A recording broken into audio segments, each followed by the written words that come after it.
여러분 안녕하십니까? 담대라 TV의 김재철입니다. 예. 날은 이제 점차 봄날이 다가오고, 또 나라로 봐서도 중요한 일들이 그냥 계속 벌어지고 있는데, 3월 이제 곧 이제 25일이죠. 오늘 25일부터는 또 이제 국회가 바빠질 것 같습니다. 왜냐하면, 우리 그 문재인 대통령께서 그 새로운 장관 후보를 7명을 정하지 않았습니까? 이제 이 정권의 한 이제 중요한 2기 내각이 이제 시작되는 건데, 중요한 장관들 많습니다. 뭐 해양수산부 장관, 행정안전부 장관, 국토부 장관 다 중요한 지금 7분이 이제 청문회를 이제 기다리고 있는데, 이 중에서 문제가 있는 분들을 저희가 이제 유튜브 청문회라고 할까요? 한 분 한 분 제가 이제 그 거명을 하고 있습니다. 박영선 장관 거명했고요. 진영 장관 거명을 했고, 행안부 장관 후보자죠. 이번에는 국토부 장관 후보자인 최정호 전 그 건교부 차관에 대해서 얘기를 좀 해볼까 합니다. 최근 들어 그 직에서 물러난 김현미 전 국토부 장관이죠. 계속 했으면 참 좋았을 텐데, 아쉽게 이제 그 국회의원을 계속 하시겠다고 이제 스스로 자리에 내려오시지 않았습니까? 예전에 김대중 그 총재, 야당인 민주당을 제가 정치부 기자로서 출입할 때 김현미 전 장관님은 자주 뵙던 분이죠. 그런데 그 계시는 동안 뭐 일관되게 공직자는, 주요 공직자는 반드시 1가구 1주택이어야 된다. 그래서 집이 2채, 3채 있으면 정리를 하는 게 좋다 했는데, 이번에 이제 그 최정호 건교부 차관도 이 정리를 예전에 좀 이런 가능성이 있는 분들은 좀 정리를 했으면 참 좋았을 텐데, 이제 안 하다가 이분도 보니까 집이 3채를 가지고 있네요.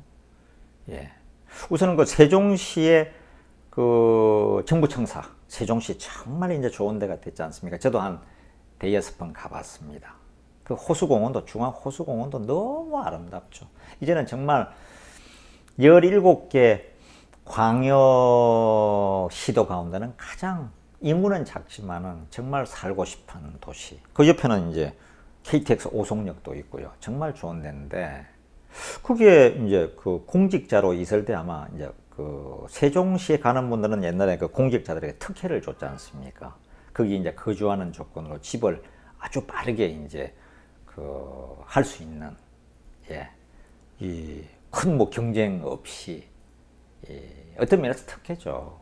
근데 그게 세종시가 이제 좋아지면서 막 빠르게 값이 올랐습니다. 일반 사람들은 그런 집 가질 수도 없고요. 그런데 거기에 큰 그 펜트하우스를 가지고 계신데, 분양권 요즘 아마 아직도 뭐 이제 완공은 됐는지 안 됐는지 제가 모르겠습니다만은 현재 프리미엄만 7억이 올랐다고 하네요.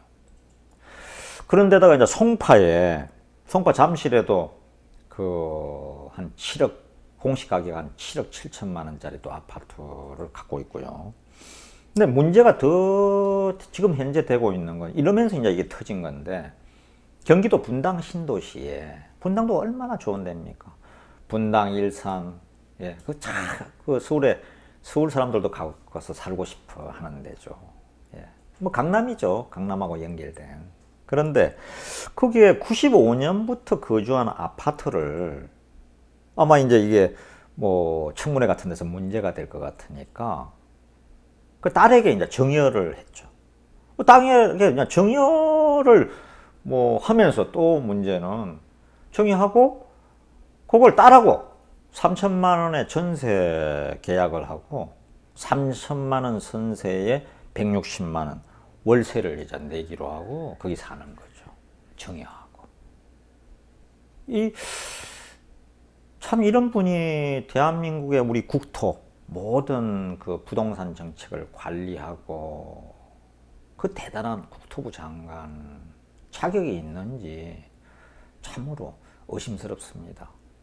이 언론에서, 신문 방송에서 계속 보도되는 걸 보면 청와대 민정에서도 다 검증 절차를 거쳤다고 하는데, 뭐 인재풀이라 그러죠. 인재난을 이제 겪고 있는 건 사실인 것 같은데, 이렇다면은 좀 밖에서 자꾸 좀 사람을 일반 민초들 사이에서도 아니면 여기 학계나 그 다음에 언론계나 이렇게 푹 넓혀보면 정말 좋은 분들도 많잖아요.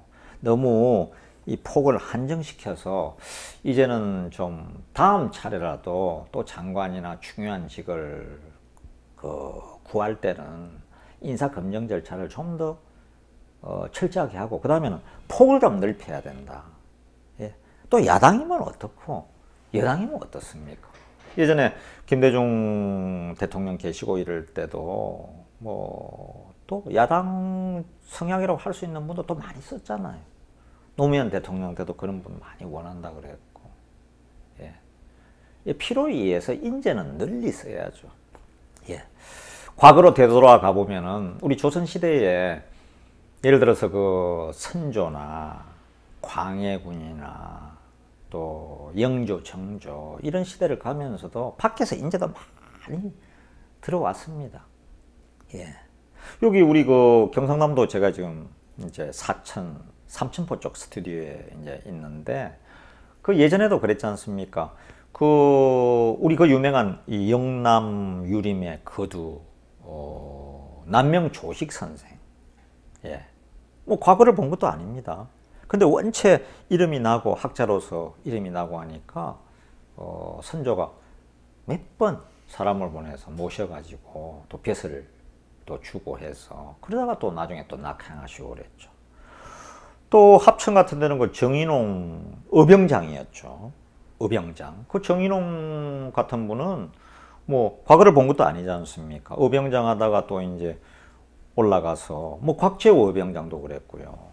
벼슬이 나중에는 광해군 시대 영의정까지 정인홍 의병장은 올라갔었죠.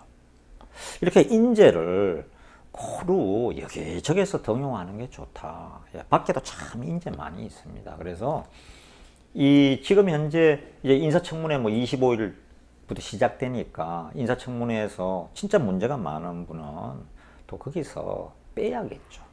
예. 계속해서 인사청문회에서 여야 국회의원들이 또 다 열심히 준비해서 지적해서 그 문제가 있다고 지적하는데도 계속 지금까지 그냥 장관으로 또 우리 대통령님께서 임명도 하고 많이 그러셨는데, 이번에는 문제가 좀 더 큰 것 같습니다. 이 백성들이 지금 너무 경제도 힘들고요.